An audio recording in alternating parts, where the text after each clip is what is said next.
Hey friends, it's Tomer, and we just got the full deck reveal of the Modern Horizons 3 Commander Precon Tricky Terrain. This is a new Simic Lands Matter deck, which is an extremely popular archetype in Commander, but the twist with this one is that our lands do a lot of, well, tricksy things. We care about certain land types, and our lands themselves have really cool utility abilities that we can use in really cool ways. So in this video, we're going to check out the full deck list, starting with the 15 brand new cards that are exclusive to the deck, and then the reprints. And I'm going to give my overall impressions of the Precon as a whole. But before we begin, two quick reminders. First, if you like this sort of content and want to be notified when we have more preview videos coming out, be sure to like and subscribe. And secondly, if you want to pre-order these sweet new precons, you can do so over at our sponsor, cardkingdom.com/MTG Goldfish. Alright, we begin with the face commander, Omo, Queen of Vesuva. This is a 3-mana Simic 1/5 legendary creature shapeshifter noble, and whenever it enters the battlefield or attacks, put an everything counter on each of up to one target land and up to one target creature. Each land with an everything counter on it is every land type in addition to its other types, and each non-land creature with an everything counter on it is every creature type. So Omo hints at what this Precon is all about. It's primarily focused on turning all your lands into all land types, so you can take advantage of certain lands matter cards that care about certain land types. For example, there's going to be cards in the Precon that care about lands that are deserts, so this is going to turn your non-desert lands into deserts. Or cards that care about lands that are gates. Or, even cooler, we have cards that care about Urza lands, like the Urza Tower, for example. And Omo is going to turn all of those lands with everything counters on them into all the relevant land types, so all of your lands can benefit from all those land type synergies. Now, the second thing that Omo does that isn't the main focus of this particular Precon, but can be built around as well, is putting everything counters on creatures too, so that if you have cards that care about certain creature types, then all your creatures can benefit from those synergies. So for example, cool things we're going to be doing with the everything counters. In this particular deck, we're going to be having Urza's Tower, and I believe Cloudpost is also in the 99 as reprints. If we turn our basic island, for example, put an everything counter on it with Omo, then it counts as an Urza's land, so suddenly Urza's Tower is just turned on and it immediately taps for 3 mana just by having one island in play with an everything counter on it. Or Cloudpost, for example, starts tapping for additional mana for every single other locus we have on the battlefield. So both of these are going to be ridiculously powerful land ramp in our deck. Or if you upgrade the deck and you care more about creature types matters instead of just land types matters, you can add cards like Lord of the Unreal, and then all the creatures that you have on the battlefield with everything counters on them will suddenly have +1/+1, and Hexproof because they're going to count as illusions. Personally, when I saw all the face commanders previewed for the first time, I was far and away most hyped for Omo because it's such a unique commander and it's just a style of play that I really, really love. My favorite commander deck of all time is a Changeling deck focusing on basically creatures of all creature types, and Omo is doing that in a way, but also doing that with lands, and I thought that was just so cool. However, my only concern with Omo, and the thing that kind of puts down the hype level a little bit, is that the everything counters only do something when Omo is on the battlefield. They're not, the ability of giving them all creature types or all land types is not intrinsic to the everything counter itself. It only has that ability when Omo is on the battlefield. So the little annoyance here is that when Omo's not on the battlefield, you don't get to get any benefit from your everything counters. They're just on the battlefield, they're just on your permanents, and you're not getting any benefit from it. So that's kind of a bummer, and it's harder to build around Omo as effectively because you can't always rely on having your commander on the battlefield at all times. And it's going to feel really bad when almost not on the battlefield, you have a bunch of everything counters on all your permanents, but they don't get to benefit from all creature types or all land types because Omo's just not on the battlefield anymore. That said, Omo is putting 2 counters on 2 permanents every single time it enters the battlefield or attacks, and it's just a 3-drop, and you are in colors that can protect it very well, so it's probably not the biggest deal, but it's kind of a bummer. I kind of wish that it was reworded or retweaked in a way that everything counters had that intrinsic ability and didn't rely on Omo being on the battlefield to get that benefit. The secondary commander is much more your typical Simic landfall commander. This is Jody Mog Ancient. This is a 4-mana Simic 2/4 legendary creature elemental. When it enters the battlefield, you create a 1/1 Forest Dried land creature token for each time you cast your commander from the command zone this game. So if Jody is your commander and you cast it from the command zone, you make 1 Forest Dried, and then the next time you cast it from the command zone, you're going to make 2, and then 3, and then 4, etc., etc. And that's really nice because Jody's kind of helping pay for its own command tax in a way. When it dies, you always make that many more Forest Dried land creature tokens that can help ramp out Jody the next time. And then at the beginning of each combat, land creatures you control get +X until end of turn, where X is Jody's power. So Jody is very typical Simic lands mattering style deck,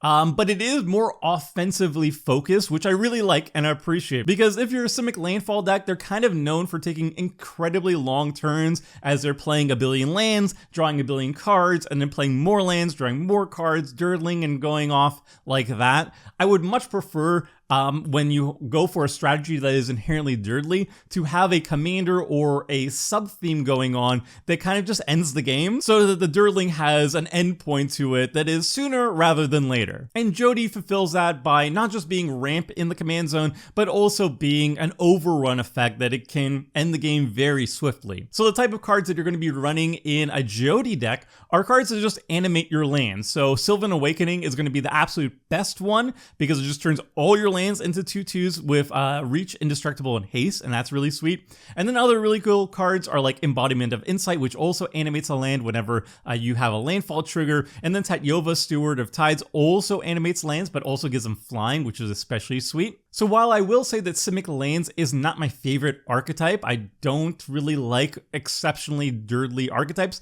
My favorite style of Simic Lands is definitely the animate attack with our land strategy. So Jody is instantly my favorite lanes commander if the focus is just kind of like landfall and dirtling. Alright, so those were the 2 new commanders for the deck, and now let's check out the 13 other brand new cards in the deck. So we begin with my absolute favorite single card from Modern Horizons 3. It's not even close. This is Wanderscape Sage. It's a 2-mana blue 1/3 creature Moonfolk Wizard. It has flying, and you can tap it to return a land you control to its owner's hand and draw a card, then discard a land unless that land had a non-basic land type. Now this card is a callback to the original Moonfolk from the original Kamigawa set. They were mono blue creatures, they all flew, and they all had an activated ability that required you to return a land to your hand to get some sort of value out of it. And 95% of them were awful, but I still love them because it kind of opened the doors for this really unique mono blue return lands and put lands back onto the battlefield for value style of deck. And then when we returned to Kamigawa, that style of Moonfolk ability was basically voided out. We've got like 1 or 2 new cards that kind of echo that style of Moonfolk ability, but for the most part, Moonfolk were doing other things. So in the context of this precon, this is an amazing style of card. It's early card draw. It's returning non-basics to our hand 9 times out of 10 because most of the lands in our deck are non-basics. A lot of our lands have either enter the battlefield utility or trigger landfall abilities. And also this precon has many ways in green of playing additional land drops each turn, so this can kind of fulfill that goal. If we don't have any lands in our hand at the moment, we can return one to our hand with Wanderscape Sage, draw an additional card, and then replay that land we just bounced back and get extra value from it. Outside of the deck though, there's many different homes for it. The most popular one is going to be Simic Landfall with like AC, for example. If you want to go like Moonfolk, but you want to have like better Moonfolk options, then you can run Tameshi Reality Architect, and you have access to white, and white has a bunch of catch-up mechanics to offset the downside of bouncing lands back to your hand all the time. But my personal favorite, I'm rebuilding my Patron of the Moon deck. I've done a primer on this, and I've played it on Commander Clash a couple times, but I've never really had a paper version of it that was super cohesive. But my editor really nicely gifted me this a while back. It's an artist proof of Patron of the Moon. I'm super stoked to have this as my commander, and with the printing of Wonderscape Sage, this kind of gave me an additional motivation to make a fully functional Moonfolk paper deck, so I'm very excited to build around this one. Alright, next up we have Rampant Frogantua. This is a 3-mana green 3/3 creature frog. It has trample, and it gets +10/+10 for each player who lost the game. That's super fun. And whenever Rampant Frogantua deals combat damage to a player, you may mill that many cards, put any number of lane cards from among them onto the battlefield tapped. So Fragrantua is a really unique style of green ramp. It requires you to be attacking with this cute little froggy.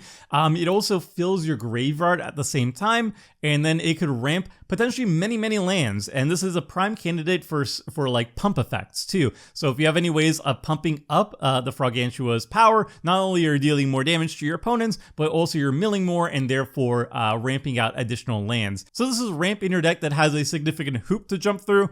You have to attack with it, you have to deal combat damage to a player, but the payoff is way higher than say Cultivate or whatever, because you could be every single turn ramping multiple lands every single turn from your graveyard directly onto the battlefield, and you're also setting up potential other recursion effects by milling your library. So this is obviously a slam dunk in any sort of lanes mattering deck, especially anything that can support a combat focused one and pump up its power and toughness other than just killing people, I guess. But outside of that, it gets even stronger. You can put this in like the Wise Mothman or Grolnok. Both of these are commanders that care about milling yourself. The more you mill, the better it gets. The Wise Mothman is just going to grow your team, including the Frogantua, which means you're going to mill more and get more lands every subsequent hit. And the Grolnok is actually like a frog deck, so you get even frog synergy going on. And then you could play also like the spells that you mill, not just the lands,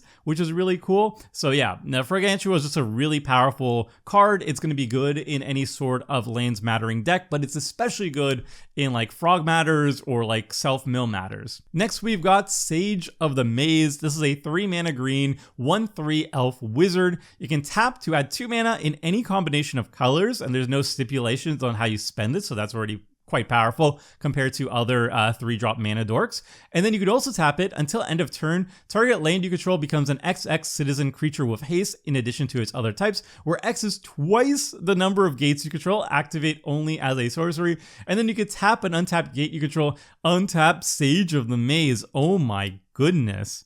This card is bananas. Like oftentimes, if you have like a 3-drop green creature, you can tap it to add 2 mana of any combination, but then you have to like usually spend it on creature spells, for example. That's the most common type. This one, no stipulation. And then when you're in a Gates deck, you can either ramp an insane amount. You basically double the mana output of all your Gate lands. But then even better, it also doubles as a very potent finisher in the Gates deck. Like let's say you have 7 Gates on the battlefield, you can start turning your other lands into 14/14s, and you can do that multiple times and then just kill your opponents that way if the Maze's end plan is not working out for you. So yeah, this card is excellent. It's super push. It's both an excellent early drop, but also a finisher. So it has insane flexibility. Like what more could you expect from a card?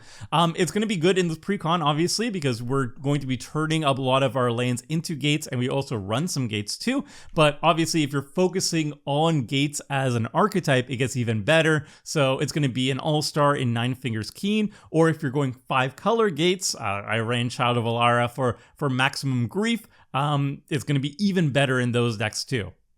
Next up, we have Aggressive Biomancy, which is a new one-sided board wipe for the Simic deck that has lots of mana to spend. This is an XX green-blue sorcery that says create X tokens that are copies of target creature you control, except they have when this creature enters the battlefield, it fights up to 1 target creature you don't control. So it's not quite a one-sided board wipe, it's more of a clone effect that is also doubling as removal effect if you're cloning a big enough creature. So if you have any decently powerful creature on the battlefield, you can just clone it a whole bunch of times, and then for that many clones, you're going to be removing that many creatures, basically. This is a great mana sink for any green deck that just generates a ton of mana, like a Simic Lands deck, for example. This card is obviously really sweet. It costs a lot of mana, but in the archetype that it's aimed at, it's not a problem at all, and it's going to close out games very easily as you have now a huge army and your opponents have nothing. Next, we have March from Veles Vale. This is a 3-mana blue sorcery that says choose a non-basic land type. Each land you control of that type becomes a copy of target creature you control until end of turn and gains haste until end of turn and has flashback of 5 mana. So this is basically another type of finisher for the Tricky Terrain Precon. You're going to choose a non-basic land type that you have the most of, and the everything counters are going to help you with that. You're going to essentially animate a bunch of lands, hopefully of a really big creature, and then swing out with them and hopefully win the game that way. Obviously, it has more flexibility than just that, but that's the easiest way of looking at this card. That said, in this Precon, I'm not quite sure how many of a certain type of non-basic land you're going to have on the battlefield. I would imagine maybe like 3 or so, unless Omo was basically not removed the entire game, and then all of your lands might have everything counters on them at some point, and then you're going to have a huge army of creatures. But yeah, just getting like 3 or 4 clones of something on the battlefield is pretty good value, and the flashback is really nice too. Outside of the Precon, I think it's going to be the best option for Gates as another way of just like closing out games. Like Gates decks, you're going to have a lot of Gates on the battlefield at any given time. Most of your lands are going to be Gates. And then you do have finishers like Gate Colossus, for example, which is a giant 8/8 that has pseudo evasion. If you turn all your Gates into giant 8/8s, you're going to win the game very quickly. So that's a really cool way of using it. Most notably though, I know a lot of people were mentioning in the Gate deck that you can turn all your Gates into like, I forget the name of it. It was a ram, Gatebreaker ram, turning all of your Gates into that, and then you could do potentially more damage. That doesn't work though, because when you turn a Gate into a creature with March from Veles Vale, it is no longer a Gate. It is no longer a land. It is a creature until end of turn. So it loses the Gate type. So your rams are just going to be base power and toughness creatures. They're not going to have any bonuses from Gates because you won't have any Gates left. So that's just a non-bo to keep in mind. If you were hyped about that certain interaction, it's not going to work out. So just turn it into a Gate Colossus. It's an 8/8. It's going to do the job just as well. Next, we have Copyland, which is very exciting for a lot of different decks. This is a 3-mana blue enchantment that says you may have Copyland enter the battlefield as a copy of any land on the battlefield, except it's an enchantment in addition to its other types. So the title matches the description perfectly. I love it. This is obviously very good in the Tricky Terrain Precon because there's going to be a lot of lands on the battlefield that care about certain land types. And if you copy that land, then boom, you already have 2 of those lands that care about each other. So you just get maximum value out of those lands. But in a more like meta sense of the entire Commander format, I've always wanted to see blue branch out more heavily into copying lands or making land tokens or whatever as its style of ramp. As the Commander format continues to evolve, I think the entire community understands that the 2 most important things to having an effective Commander deck is mana advantage and card advantage. And I've always felt that blue is one of the weakest colors in terms of generating mana advantage. Obviously, there are outliers to this. If you're going like a very artifact heavy deck and you have like Urza as your commander, you're not going to have any mana issues whatsoever. But in a general sense, I think blue has the least options in terms of generating mana advantage. And I think one of the solutions is basically designing cards like these, where you can copy lands or you can make clones of lands with your blue spells. And I think this is a really cool design space that sits within the color pie of blue, but allows it to catch up in terms of mana advantage compared to the other colors. So yeah, I really like the design. It's really elegant. I don't think it's like super powerful or anything. It's fine in a generic blue deck, but it's particularly strong in Tricky Terrain, which cares about specific lands on the battlefield. All right, next up we have a new desert staple for all the desert decks and the Precon because it is technically a desert deck. This is Desert Warfare. This is a 4-mana green enchantment that says whenever you sacrifice a desert or whenever a desert card is put into the graveyard from your hand or library, put that card onto the battlefield and under your control at the beginning of your next end step. Wowzers. And then at the beginning of combat on your turn, if you control 5 or more deserts, create that many 1/1 red, green, and white Sand Warrior creature tokens, they gain haste. So in the context of this Precon, this is all right, because we do run a decent amount of deserts, and then obviously our commander can turn our other lands into deserts, so we can get value out of its ability. But let's be honest here, this card was meant for a dedicated desert deck like Hazazon, Shaper of Sand. For this enchantment to really pop off, you want to have a critical mass of deserts in your deck. You want to be milling them, you want to be sacrificing them for value, and then you want to be recasting them from the graveyard. So Hazazon is the most popular option for that. It's a Naya colored commander, so Desert Warfare fits there very perfectly. And in fact, Hazazon is in the art, and its ability of making Sand Warriors is referenced on the card, on the enchantment. So it's printed here, but it really was meant for a Hazazon deck. So yeah, if you're a Hazazon player or you're a Yuma player, any sort of desert player, you're gonna really like this. It's gonna be all right in tricky terrain, but it's gonna be much better in dedicated deserts.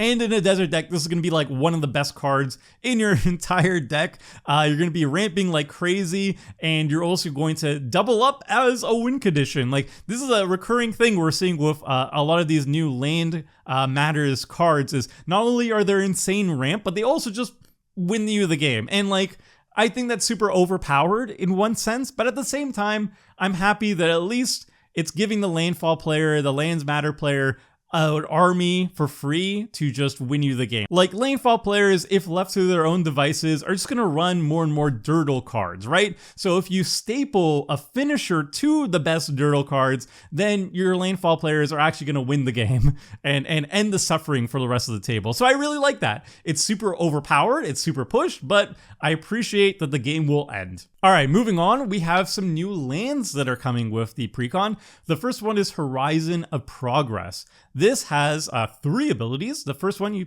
tap it, pay 1 life, add 1 mana of any type that a land you control could produce. So basically, it is a City of Brass that works more like a reflecting pool. Then its second ability, you can pay 3 mana and tap it. You may put a land card from your hand onto the battlefield tapped. Awesome for a landfall deck. And then finally, you can pay 1 mana, tap it, sacrifice Horizon of Progress, draw a card, which is a cool callback to the Horizon cycle. So this card is pretty awesome in a lands mattering deck. It taps to mana fix for you. It's essentially a reflecting pool that hurts you a little bit. And then it also kind of acts as a terrain generator in your deck too. It costs 1 additional mana, but you can put any land from your hand onto the battlefield tap. You're not restricted to basic lands. So in decks that are not basic land heavy, Horizon of Progress is simply way better. And then finally, you can always just sacrifice it to draw a card. And that's even better in land matter decks, because there's going to be a lot of graveyard recursion for lands. So putting it into the graveyard is usually a boon. And then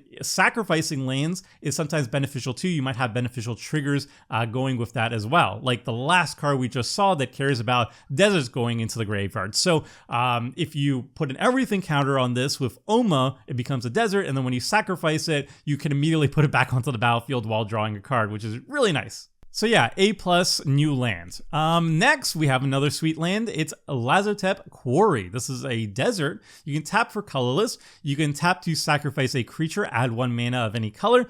And then finally, you can pay X 2 mana and tap it, sacrifice a desert, exile target creature card with mana value X from your graveyard, create a token that's a copy of it, except it's a 4/4 black zombie, activate only as a sorcery. My goodness, is this a land? So the Quarry had so much utility. Obviously, it's a desert, so in a deck that cares about deserts, this is a slam dunk. You get to have a sack outlet for decks that maybe care about aristocrats strategies. This is actually quite playable in those too. And then finally, its last ability is just really nice. Like, if you have like a bunch of utility dorks or whatever in your graveyard that died to a board wipe, you get them back as 4/4s. Or let's say you have like an Eternal Witness, for example. You can play an Eternal Witness, you can get back something with its ETB effect, sacrifice it to Lazotep Quarry, and then on a later turn, you can sacrifice a desert and then get back your Eternal Witness, but this time as a 4/4, which is just really good. Again, it's good in the Precon, but it's even better in dedicated desert deck like Yuma Proud Protector or Hazazon. You know, pick your poison. Next, we have Planar Nexus, which is probably the most hype land from the entire set and made a lot of modern players really sad when they found out it is not modern legal. This land has every non-basic land type, so it includes caves, deserts, gates, lair, locust, mine, power plant, sphere, tower, and Urzas. You can tap it for colorless, or you can pay 1 mana, tap it to mana fix for you, add 1 mana of any color. So this land basically has a permanent everything counter on it and doesn't need Oma on the battlefield to do its thing, to do what the Precon is trying to do, which is basically be every single land type to get maximum synergy potential with your lands.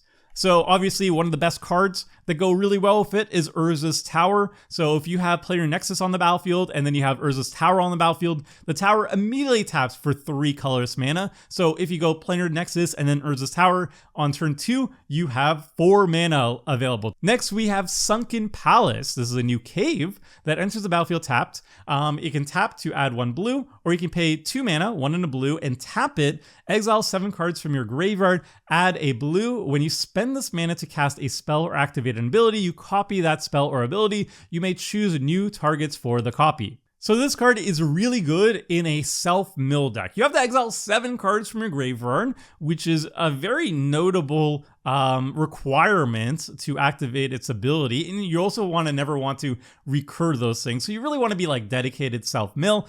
But when you do this, you get to copy something, which is incredibly powerful, especially just stapled onto a land. So this card is okay in the Precon. You're probably going to activate its ability maybe once per game, maybe twice in a game, but it's even more powerful if you're in a dedicated self-mill deck, like Sidisi, for example. Then we have possibly the strongest generic staple for commander from this set, in my opinion. This is Talon Gates of Madara. This is a new gate. When it enters the battlefield, up to 1 target creature phases out. You can tap it to add 1 colorless, or you can pay 1 mana, tap it, add 1 mana of any color, or you could pay 4 mana, put it from your hand onto the battlefield, and this is at instant speed. So this land has so much utility going on. You could play it as your lane drop for the turn to phase out like a potential blocker, for example, so you can swing into an opponent easier. You can phase out one of your own creatures to set up a board wipe and then save your creature from your own board wipe.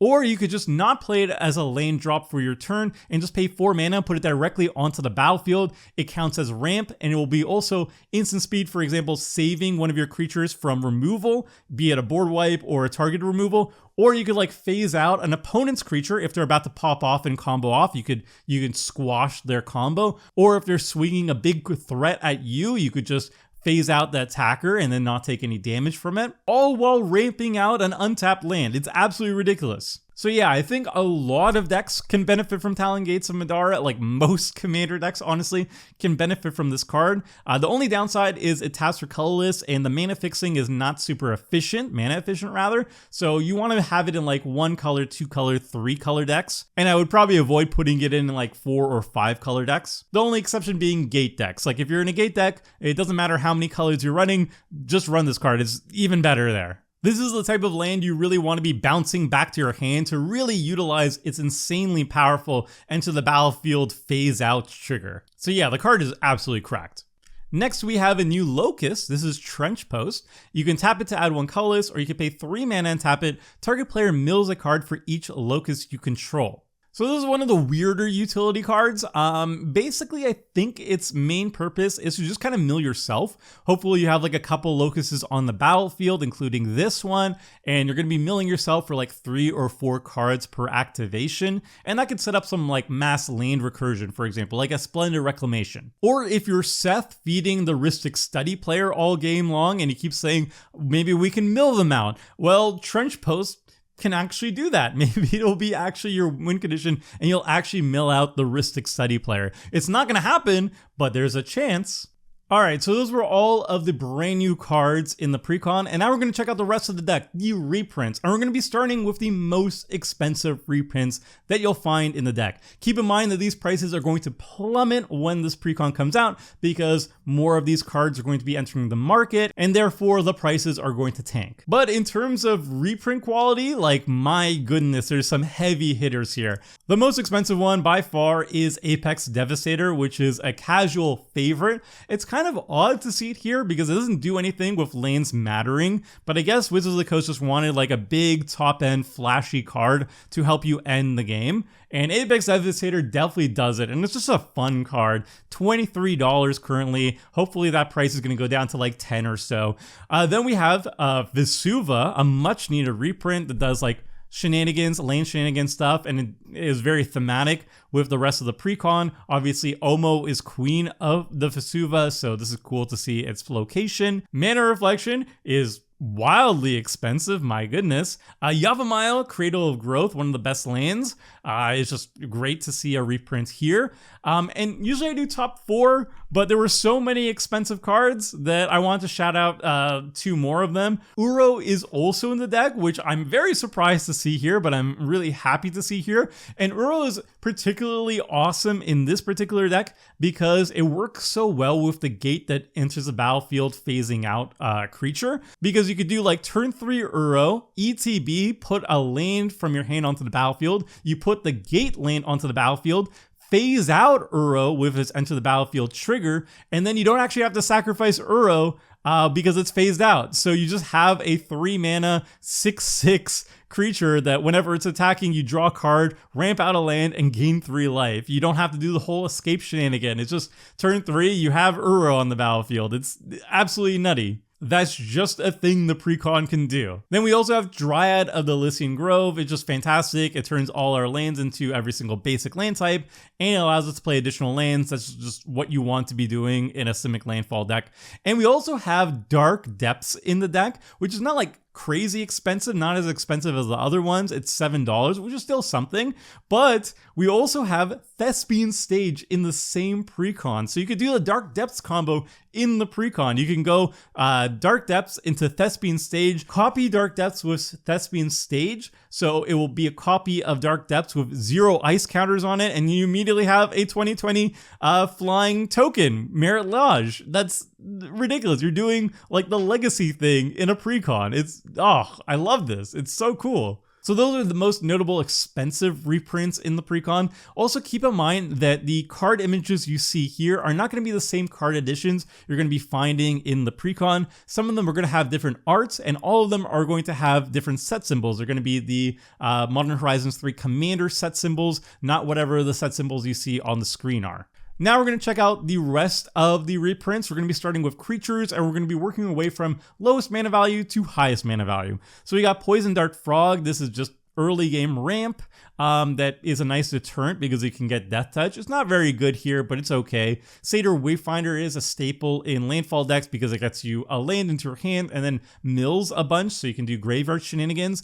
Elvish Rejuvenator is a cutesy way of land ramp on a creature. Not as good as like a Wood Elves or whatever, but less shuffle time, which is nice. Ramunap Excavator is a staple in land decks because you're going to be sacrificing and milling lands, and this allows you to put them from your graveyard back onto the battlefield.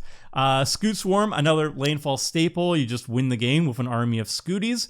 Skullwinder, I love it for recursion and politic angles. Acidic Slime is just flexible removal. Tatyova is a landfall staple. It just turns all your land ramping into card draw, so you can ramp even more. And then we have Hydra Broodmaster. I think this is kind of like a filler card because they didn't want to go too ham on landfall cards, or else this deck will be way too overpowered compared to the other Precons. Rampaging Balos, another landfall payoff. Ulvenwall Hydra just finds whatever particular land you need directly onto the battlefield and becomes a huge threat. I love it. Avenger of Zendikar, one of the best landfall finishers of all time. It's kind of crazy to think that this card is like over a decade old and it's still very relevant even in 2024. That's cool to see. Then we've got Terracodon at just the top end, very flexible removal. Then we've got 2 Planeswalkers, Nissa Stewart Developments and Vivian Reed. Both of them are pretty decent in a lane's deck. And then for removal, we got Pongify, which is weirdly enough $3. My goodness. It's like a staple in blue, so I really like to see it here. I'm just surprised that it's $3. Wow. Arcane Denial, one of my favorite counterspells of all time. I think it's way better than Counterspell in Commander in a multiplayer format. You can fight me on that in the comment section. Curse of the Swine, I don't really like. It can take out multiple creatures, and I guess it's a lot better in a land deck because you're just going to have so much mana to dump into it. But still, I just prefer like instant speed, single target removal that's more mana efficient. Finale of Revelation is a nice mana sink for your lands mattery deck. because you get to untap everything and keep popping off beyond that. Growth Spile, staple in lands decks.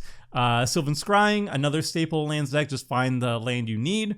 Beast Within, a staple removal spell, just hits anything. Drown in Dreams is pretty sweet in a Lands Mattering deck because, again, it's just a big X mana sink for your deck. It's going to draw a bunch of cards as a Brain Geyser, and then sometimes you can also, if you have your commander out on the battlefield, mill yourself to set up Mass Reanimation with like a, put all your lands into the graveyard and then Mass Reanimate them with like a Splendid Reclamation or whatever. Or it is milled twice X, and if you have like, 20 or so mana, you can mill like 40 cards in the late game and maybe mill somebody out. It'll legitimately be an alternate win condition. Eureka Moment, another really nice card in Landfall. Harmonize, it's generic, just card draw. Like, Landfall doesn't need this in Simic, but it's nice to have. It's never bad. Summary Dismissal is fine. Evacuation is fine. Our Promise finds specific lands, which is very good in this style of deck. Replication Technique is fine. Urban Evolution, another like land ramp plus card draw, which is nice. Treasure Cruise is all right. Expedition Map finds particular lands, always very good.